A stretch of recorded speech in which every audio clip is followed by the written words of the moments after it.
Taking only my valuables, I dash out of the house, running down the busy streets towards the train station. I run up the stairs of the station. At the platform, I wait for the train to my hometown as I try to suppress my anxiety. I look around nervously to see if anyone is following me, but I don't even know what I'm running from. I don't know why I've had to give up on the honeymoon I was looking forward to and have ended up being forced to run. But I'm trying to flee from this town as I trusted my husband telling me to run. My name is Megan. I'm an office worker who just turned 30. Despite always feeling like a newcomer, I found myself in a position to teach others before I knew it, leading a busy life. I have a fiancé, Bob, and we're getting married next year. Bob is my colleague at work and 3 years younger. He's so mature and reliable that my colleagues often tease me, saying, "We can't tell who's older." He's a man who commands trust from superiors and subordinates alike, handles household chores flawlessly, and I think he's an ideal partner for marriage. Except for one thing. One weekend, we needed to visit my in-laws' house together. As we open the door to the living room, 2 women are relaxing, sipping tea. "Welcome home, Bob." "Welcome back, Bobby." Ignoring me completely, the women greet him with sparkling smiles and Bob sighs. Why's Catherine here again? "Well, Catherine is like a daughter to us, right?" "Right, Mom? Oh, if I become Bobby's wife, I'll really be your daughter." "Oh, how wonderful." Bob sighs again as my mother-in-law and Catherine start giggling and making a fuss. I was filled with the urge to go home right then and there. Catherine is a neighbor of my in-laws and Bob's childhood friend. They've been close since they were babies, up until high school. Catherine has beautiful eyes and a slender figure, and with her expertise in acting cute, she's the type of girl that men can't leave alone. For some reason, she's fixated on Bob. And it started right after Bob told his parents about our engagement. She's been aggressively texting Bob, inviting him out for drinks, and whispering things like, "I'll feel sad if you get married," and "Didn't you propose to me when we were little?" I felt uneasy at Catherine's assertiveness and asked Bob if he was interested in his cute childhood friend. To that, he made a disgusted face. "She juggled 5 guys at once in the soccer team in high school. In college, she seemed to only date men who had girlfriends or wives. I'm too scared to marry a woman with no sense of chastity like that." Well, you're right. I was taken aback by Catherine's lack of fidelity, but relieved to know that Bob was not swayed by her. But my mother-in-law is on Catherine's side. She's trying to push me out by flaunting her closeness with Catherine. Apparently, she doesn't like me because I'm older than her son, taller, and work too hard for a woman. She seems to be unaware of Catherine's wildness and thinks that Catherine, who at first glance appears elegant and obedient, would be easy to handle and boast about as a daughter-in-law. Because of those two, we faced the worst possible experience at our wedding a month later. Unbelievably, Catherine, who wasn't even invited, showed up at the reception. And she wore a pure white dress, which of course only the bride is supposed to wear. Of course, it wasn't as lavish as a bridal gown, but the fact that it was white didn't change. And she was the center of attention in the venue in many ways. What was even scarier was that during the reception, she had the audacity to sit at the family table where my mother-in-law was. During our slideshow, and even during our friends' speeches, I couldn't help but be bothered by her chatting it up with my mother-in-law. When they approached our table at one point, my husband argued with them, as he tried to hold back his anger. "Catherine, you weren't invited, and you're wearing a white dress. And sitting at the family table, what the heck are you thinking? What are you doing, Mom?" "But it's my childhood friend's wedding. I can't not celebrate it, and white matches my skin the best." "Oh, I agree. The white dress looks really good on your fair skin. You look the best in this venue. I requested the seat because you forgot to prepare it. Don't worry, I'm sharing the meal with her." Ugh. My husband, unable to vent his frustration, looked down in despair. Looking at my father-in-law, who was at the family table, he had an apologetic look on his face. Although my father-in-law is a decent man, he's weak-willed and probably got bulldozed over by his wife. We've been eagerly preparing and looking forward to this day for nearly a year. It's so frustrating I feel like crying, but if I cry now, it will only please these two. I'm not going to show them my tears. When I raised my face and smiled at Catherine, I saw the corners of her eyes twitch. Coming to celebrate even though you weren't invited? Catherine, you're really thoughtful of your friends, aren't you? Huh? Catherine grimaced. And it's so nice of you to share half your meal. Please do share half of your favorite filet mignon as well. Oh, my mother-in-law's eyes wandered. Oh, it's almost time for me to change outfits, so please step back. I'm sorry I'm so busy. I mean, I am the main event after all. With that said, and showing a calm smile, the attendant who was with me said, Can we please let other people take pictures with the newlyweds, please? And kindly moved them out of our way. I was grateful for her excellent work. Catherine glared at me for a moment with demonic eyes, but then immediately plastered on a cutesy, idol-like smile and left. I'm sorry I'm not the weak woman who would cry and wail. Thanks to the excellent attendant and the staff, the reception turned out all right. I was exhausted, but aside from those two, I received heartfelt blessings from everyone else and was able to fully appreciate the happiness. We didn't start living together right after our marriage. Since job transfers are announced at the end of the fiscal year, we thought it would be safer to find a new home afterwards. So, for our honeymoon trip planned 2 weeks after the wedding, we each planned to leave from our own homes and meet up at the airport. Once we start living together, there'll be fewer chances for rendezvous, so I thought it'd be fun to do something that feels like we're still dating. The destination for our honeymoon is Italy. My mind was filled with the allure of Italy, especially it being my first overseas trip. I was thrilled and excited each day leading up to it. However, my excitement was about to be ruined by the two. On the day of the honeymoon, while I was nervously opening and closing the suitcase, checking that I hadn't forgotten anything, I got a call from my husband. Hey, what's up? We're meeting up at 1 p.m., right? I'm sorry. Huh? Contrary to my easygoing self, my husband screams in a desperate voice. We have to cancel the honeymoon. Please don't come to the meetup spot. What? Listen, don't leave the apartment. No, actually, leave right now and go back to your parents' home, please. Wait a minute, what's going on? I'm sorry, I'll explain later. Just leave right now. Stunned, I stare at the phone after being abruptly disconnected. I have no idea what's going on, but my good mood has suddenly gone down the drain after hearing my husband being frantic. Could he possibly be involved in some sort of crime? The mere thought sends chills down my spine. With my legs about to buckle from all the anxiety, I force myself to move and decide to return to my parents' home as per my husband's instructions. Naturally, my parents are in a panic.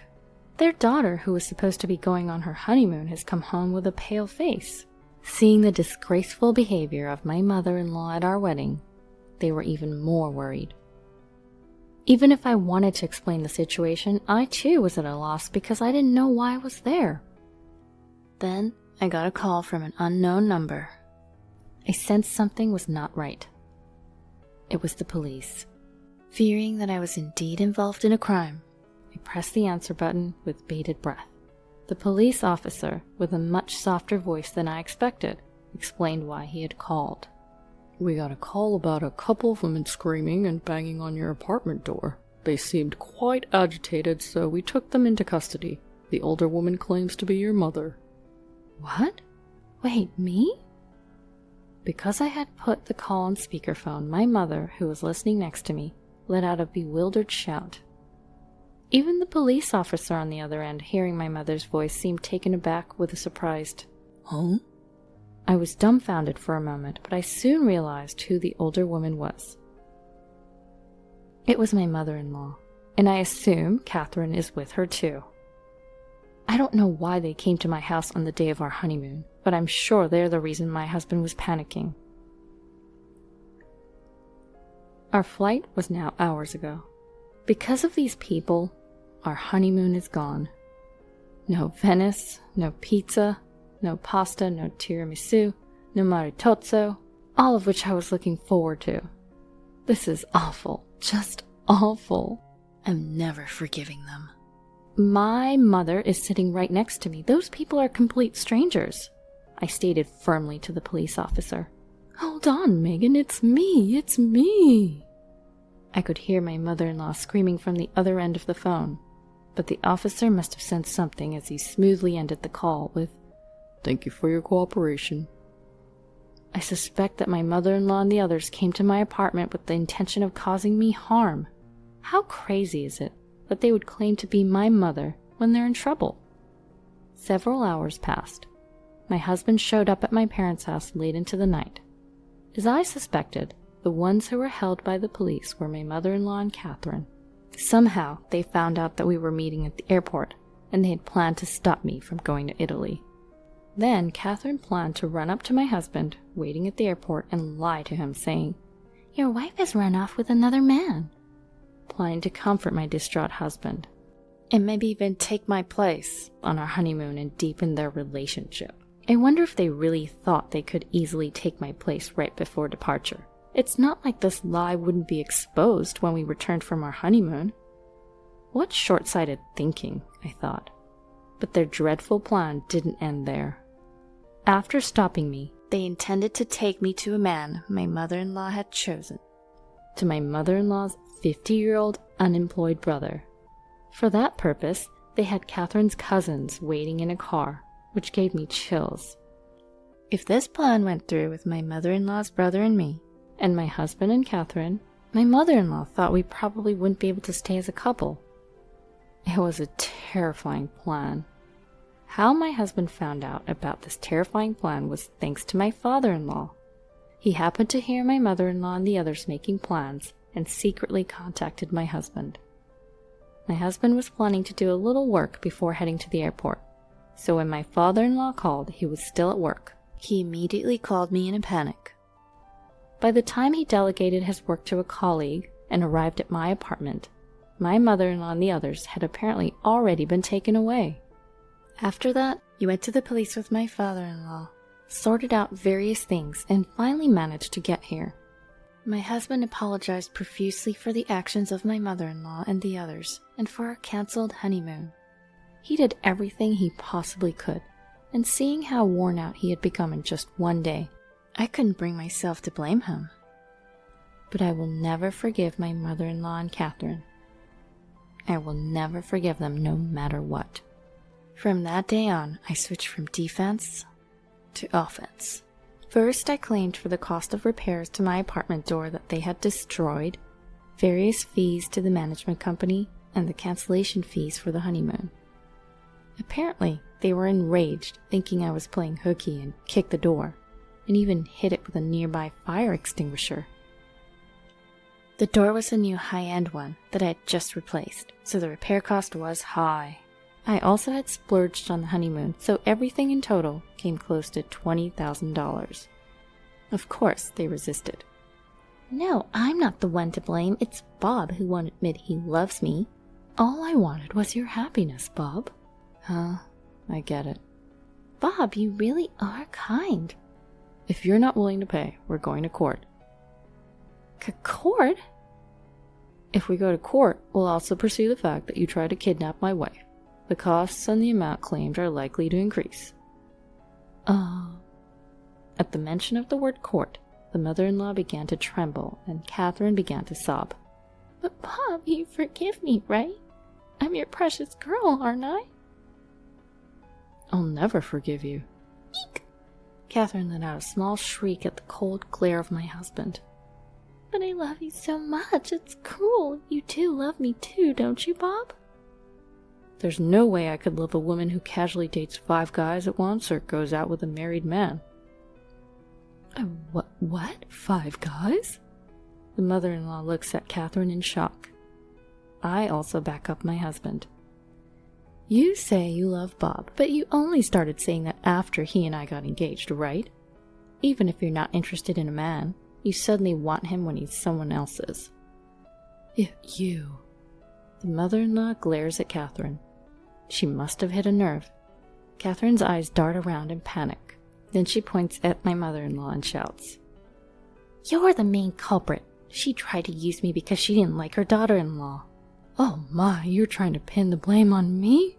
Bob, this woman led me astray. I tried to stop this terrible thing. What? The two began to argue fiercely, as if they're about to grapple with each other. The two of them, who had been so friendly, have suddenly broke up. What a fragile friendship.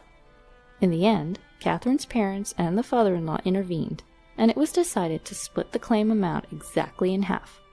Catherine's parents, who had not noticed their daughter's disgraceful behavior at all, were very apologetic. We brought in a lawyer and filed a restraining order for Catherine and the mother-in-law. Of course, the mother-in-law refused in tears, but their plan was so malicious, even though it was foiled. Neither I nor my husband intended to forgive them. 3 years later, we were living peacefully with our newborn child when a man visited our home. The man, who was stylishly dressed in an expensive suit, introduced himself as Catherine's fiancé. I went back to Catherine's parents' house to say hello, and I happened to meet one of her classmates who told me, Wasn't she supposed to steal Bob? Oh.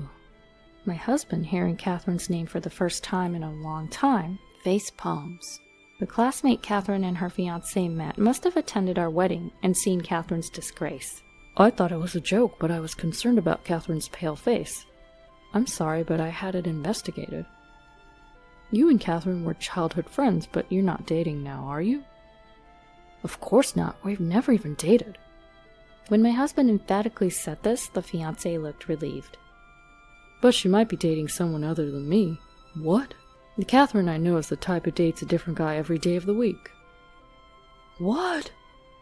Even though she wasn't invited to our wedding, she showed up wearing a white dress and brazenly sat at the family table. No way. I think if you're going to investigate, you should widen the scope, not just me. All right. Catherine's fiancé responded in a faint voice, then staggered away from our house. It seemed they really did carry out an investigation afterward, and Catherine's history with men embarrassingly came to light. It turns out Catherine's fiancé was the son of a somewhat prominent CEO, and the entire family was furious at Catherine, who had falsely portrayed herself as a chaste woman. Apparently, she had been dating several men while engaged, and not only was the engagement called off, but she's also apparently being sued for damages. If she hadn't let her desire to steal someone else's man get in the way of our wedding, she might have made it to a life of luxury without anyone finding out. Well, her true nature would have been exposed eventually. But this is way too much poetic justice. My mother-in-law seems to be fretting over not being able to meet her first grandchild. She's apparently watching with bated breath as my father-in-law cheerfully brings baby supplies over to our house. There have been several instances where baby clothes were sent via my father-in-law, but I sent them back without even looking at them. Catherine was dumped by her fiancé and drowning in debt, and my mother-in-law was unable to see her beloved son and grandchild. Right now, them being neighbors, they seem to get in a catfight every time they see each other. The neighbors who have to witness these ugly disputes are certainly not enjoying it. Hey Megan, how about we visit the Miami Seaquarium on the second day, and on the third day, let's head to Key West. I heard there's the Overseas Highway. Sounds beautiful. I also want to eat seafood at a Cuban restaurant. I want to swim with the fishies. This year, as our son turns 3, we're planning to take the honeymoon we never got to have. Our destination is Florida. The main goal is to show our son dolphins. Of course, we also plan on trying all the food specialties like Cuban food. We haven't given up on Italy, which we had to put off because our son is still too young. It may be far off in the future, but if it's with my husband, we can make it happen. All because I feel so content and happy every day. Here, this is for you, Mom. Emma said so, but then in the next moment, she flipped the stew onto the floor. What? It was the first time my son, Michael's family, had come over to our house. I was preparing dinner with Stella, my daughter-in-law, and Emma, my 3-year-old granddaughter. But then Emma, instead of placing the stew at Stella's seat, deliberately spilled it on the floor. It wasn't because she tripped or slipped. She clearly did it on purpose. Wasting food like that. Why would you do something like this? I couldn't help but scold Emma harshly. Because I thought it was easier for Mom to eat. Startled by being scolded, Emma said, crying and shaken. Easier to eat?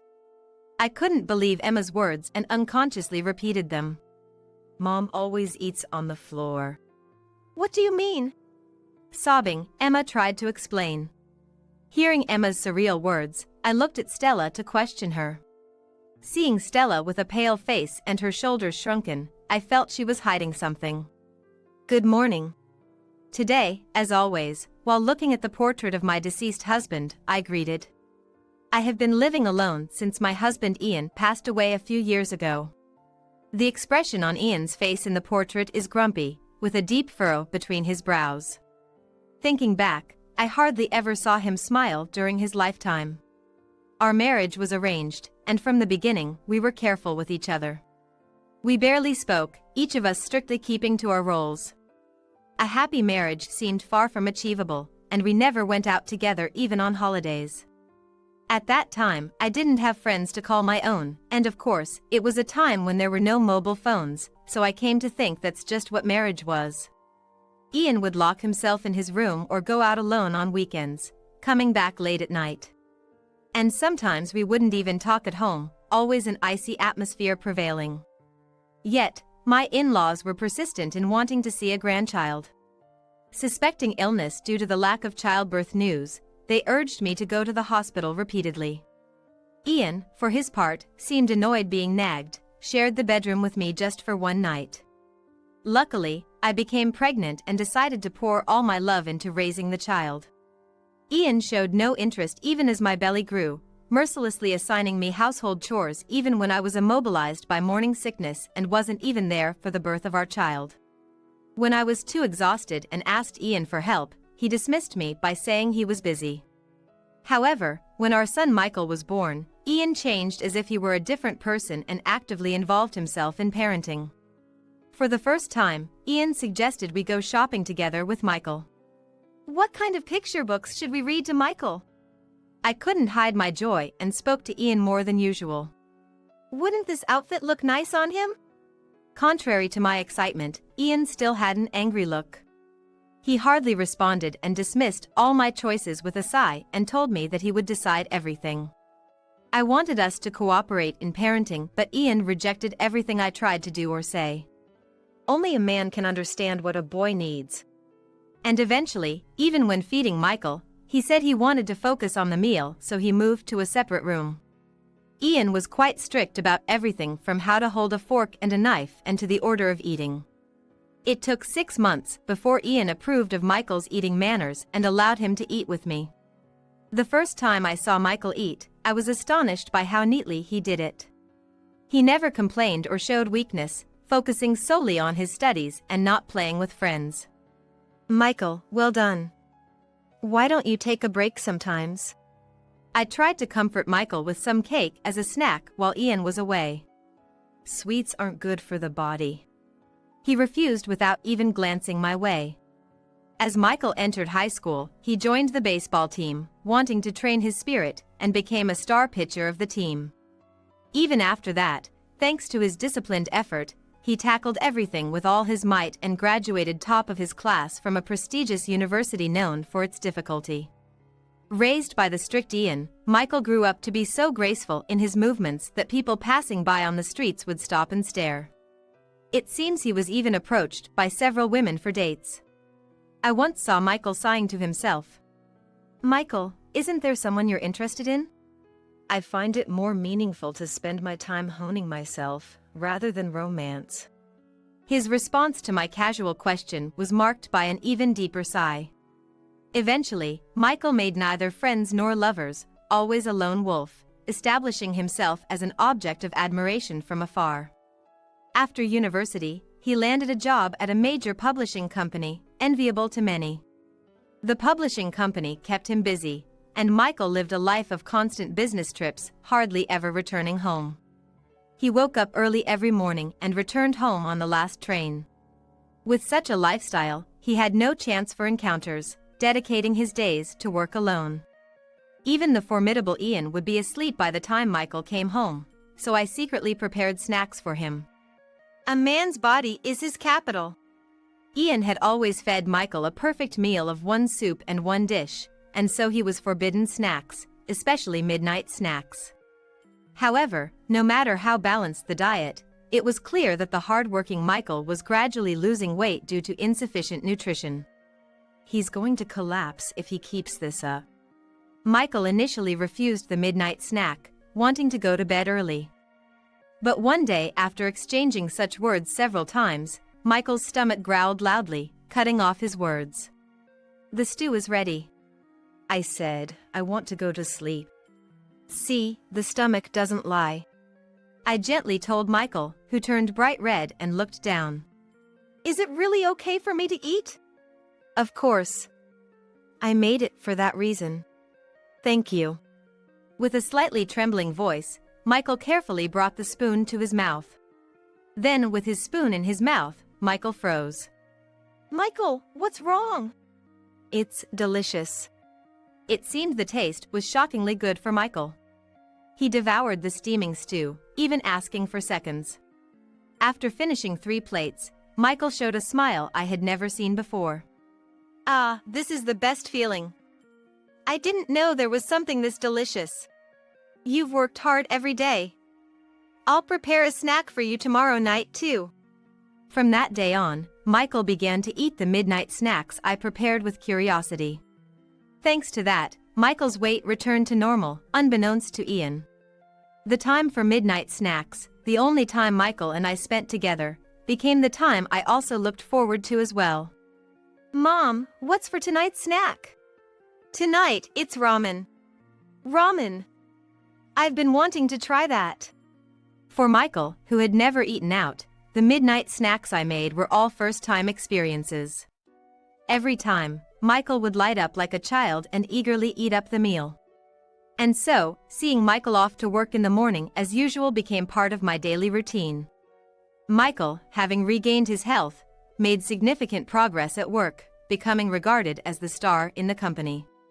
This led to a series of invitations from women, it seems.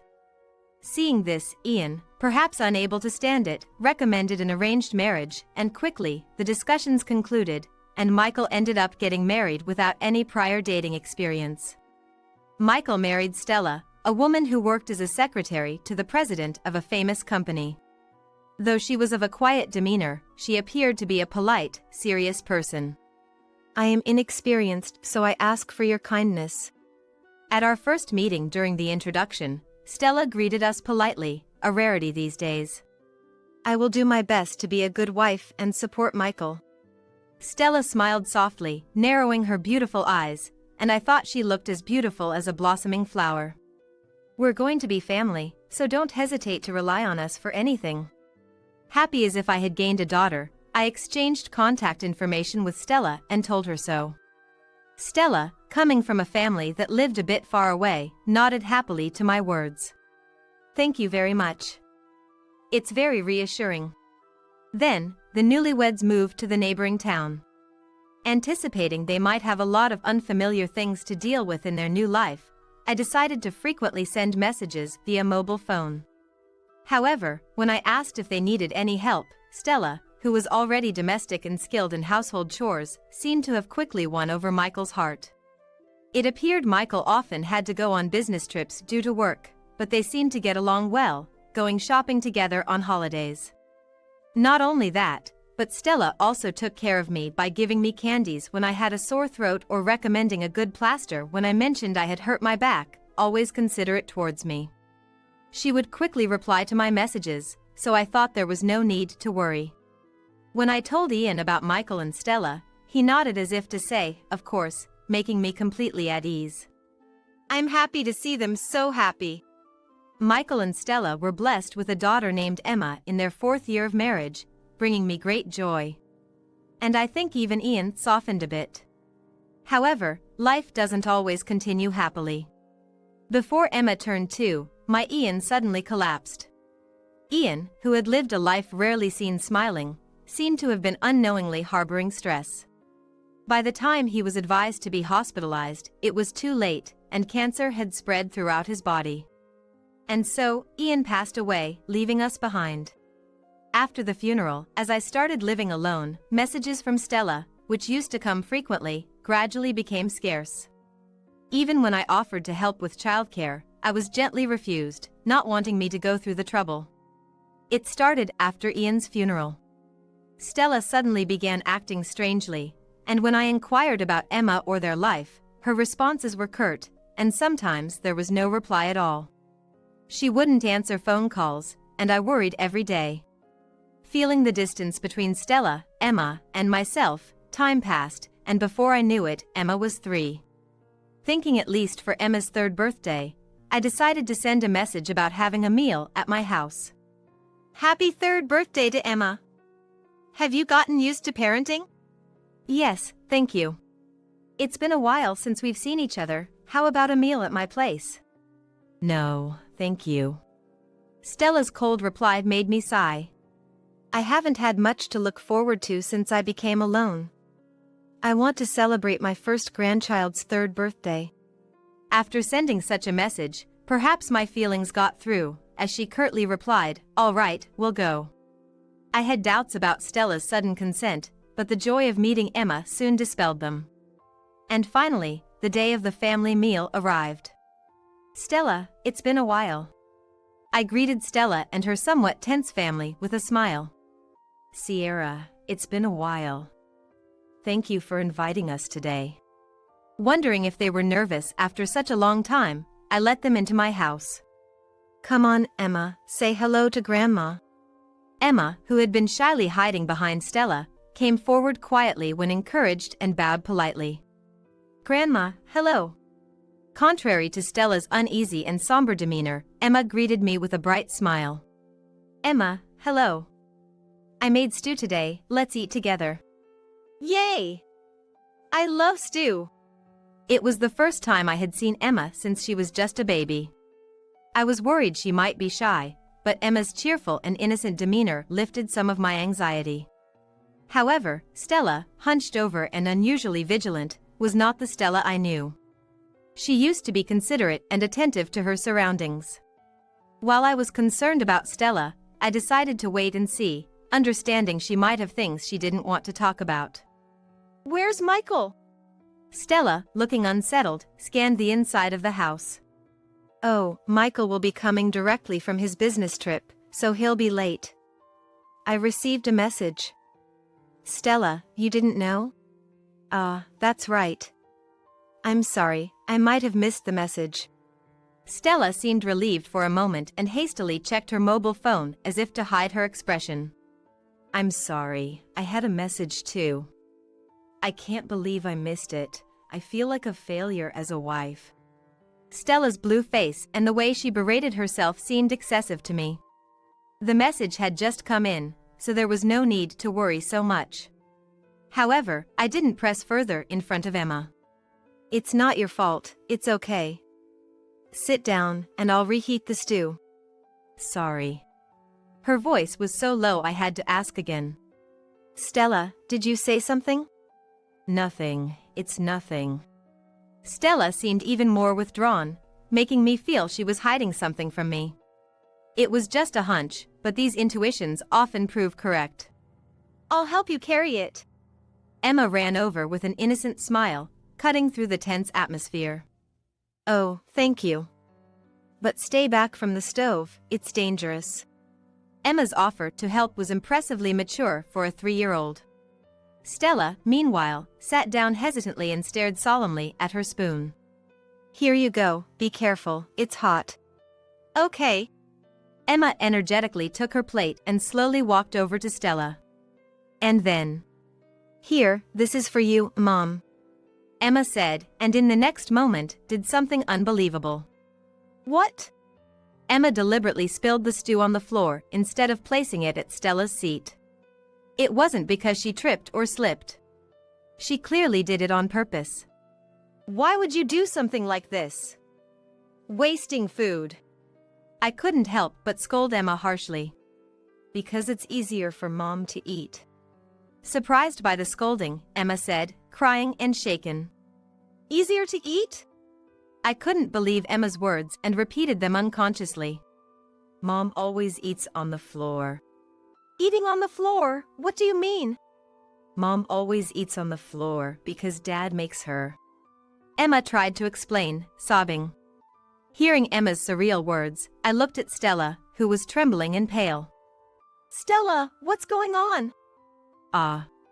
Just as Stella was about to speak, the doorbell rang, and Michael appeared at the entrance. Despite the awkward timing, I quickly cleaned up the spilled stew and welcomed Michael in. I'm home. Did something happen? Michael seemed puzzled by the delay between the doorbell and the door opening. Welcome back. I couldn't leave the stove. I tried to act normally, hiding my agitation. I see, is that stew I smell? Yes, your favorite stew. I felt relieved I had made stew and breathed a sigh of relief. Unaware of anything, Michael cheerfully entered the living room, ignoring Stella's distress and sat down with a thud. Nothing beats Mom's stew. Michael spoke loudly while Stella bit her lip tightly. Feeling the tense atmosphere between them, I forced a smile, struggling to maintain a facade.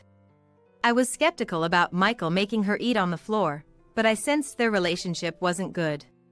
The conversation remained superficial, the stew tasted bland, but somehow, the meal ended peacefully. After the Michael family left, I messaged Stella about the incident. The only reply I got was it's nothing. It can't be nothing. I murmured quietly to the mobile phone screen, reflecting on our interactions. Stella's messages have been cold lately. The distant replies didn't seem like they were coming from the caring Stella I knew. Thinking about the incident made me wonder if Michael was controlling her phone. I can't overlook what just happened. I need to check on things myself. With that thought, I decided to visit Michael's house. Even though it's spring, it was already dusk. I shivered in the cold air as I approached their house. Just then, I heard a loud argument.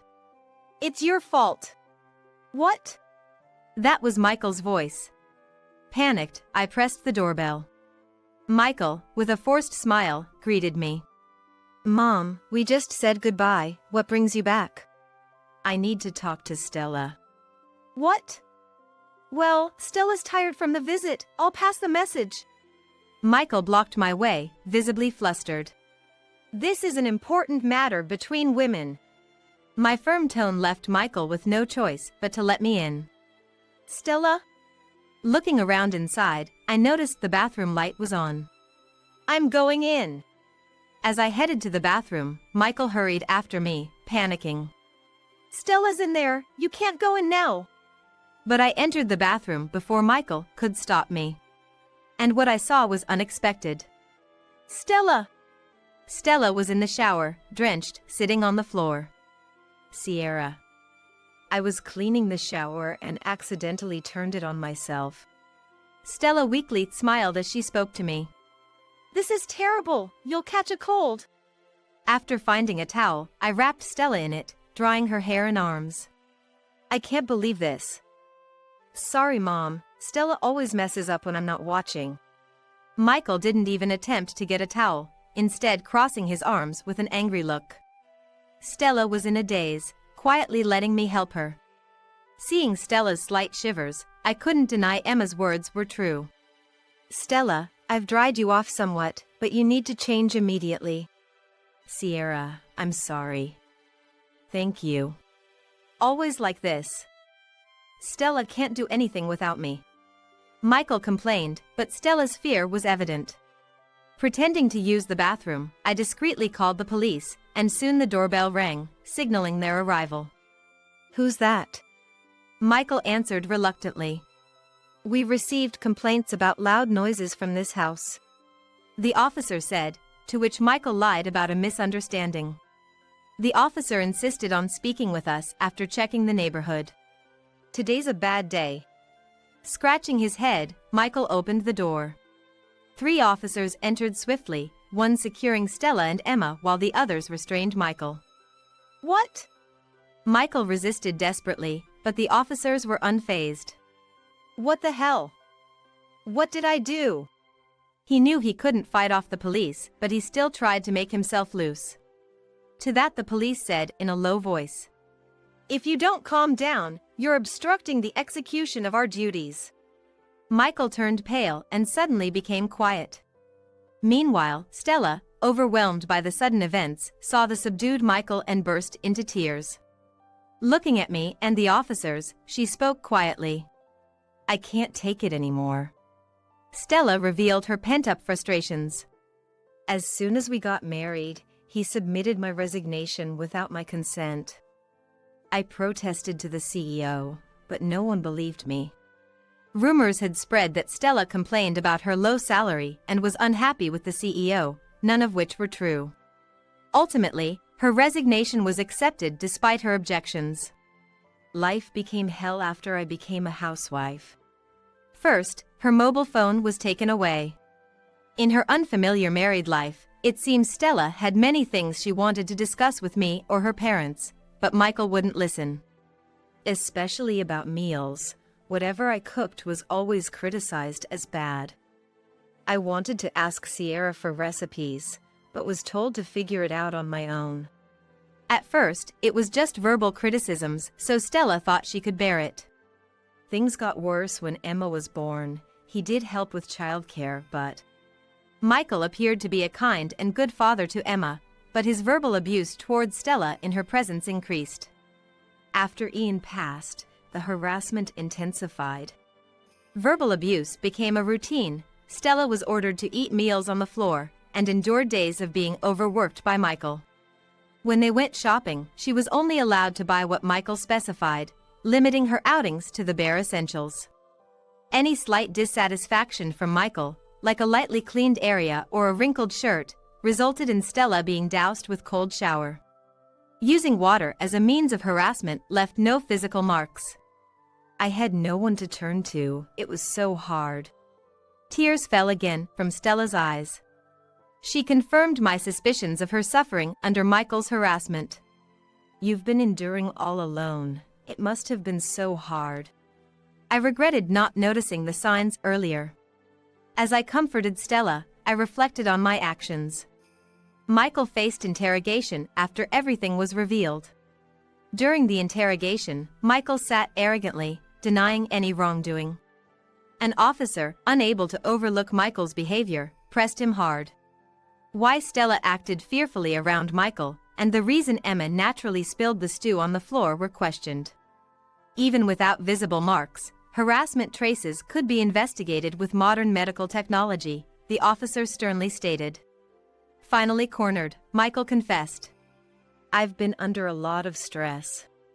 Michael murmured as if speaking to himself. He resented the strict discipline enforced by his father since childhood. He was strictly told about the order of the meal he ate and the right size he was supposed to eat in one bite. "You can't even do this." Harsh scoldings for minor mistakes were part of his upbringing. Forced to learn kanji and English at a young age, Michael was made to revise tirelessly for any mistakes. In elementary school, while peers enjoyed games, Michael was sent to unwanted lessons and cram schools. He revealed his dissatisfaction with all of it. In high school, he was forced into a strict baseball team, despite having no interest. "The first time I played soccer during a break, I found it incredibly fun, but my father never allowed me to switch to the soccer team." I was shocked by Michael's words. I trusted Ian to take care of meals in another room, never questioning it, and rejoiced at Michael's academic and extracurricular diligence. "All the times you were working so hard, it wasn't because you enjoyed those activities." I didn't know Michael loved soccer, and I was unaware of his interactions with Ian. I was just preparing lunches every day without knowing anything about my family. "I had no idea you felt that way, Michael. It's natural for you not to know." He said it was a man's promise and made me keep quiet. Michael, adeptly trained mentally, easily maintained composure without my knowledge. He didn't enjoy studying either. He was restricted from popular student activities like gaming and fashion interests. And even his love for sweets was limited. Ultimately, an arranged marriage decided by Ian added to his growing resentment. Having the marriage arranged without his consent, Michael seemed to have started feeling indifferent about everything. Even after getting married and moving away, the pressure of being married to someone chosen by Dad made him feel monitored, and the curse lifted only after Dad's death. I became obsessed with the idea that Stella should strive just like me. That was how Michael concluded.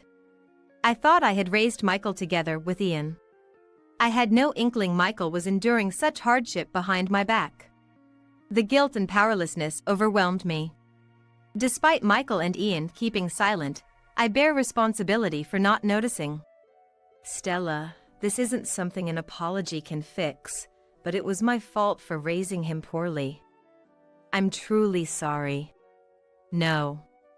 I'm the one who should apologize for not being able to heal Michael's heart. Stella's words, ever so kind, made tears spill from my eyes.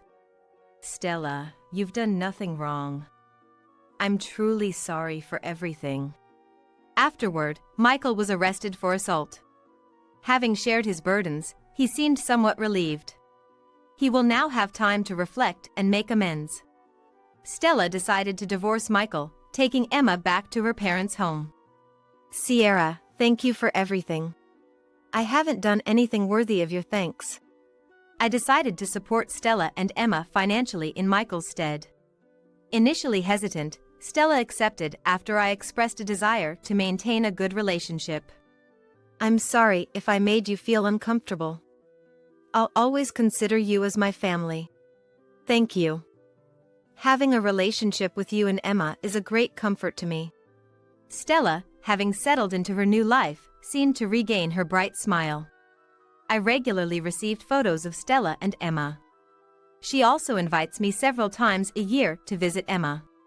Sierra, would you like to come over sometime? Emma misses you. Seasons have cycled through peaceful days since the incident. Emma started going to elementary school and even visited my house alone. Exactly, Emma, you're doing great. I was teaching Emma how to make hamburgers during one of her visits. Grandma, this is fun. Emma showed a carefree smile, shaping the hamburgers perfectly. Indeed, it's fun.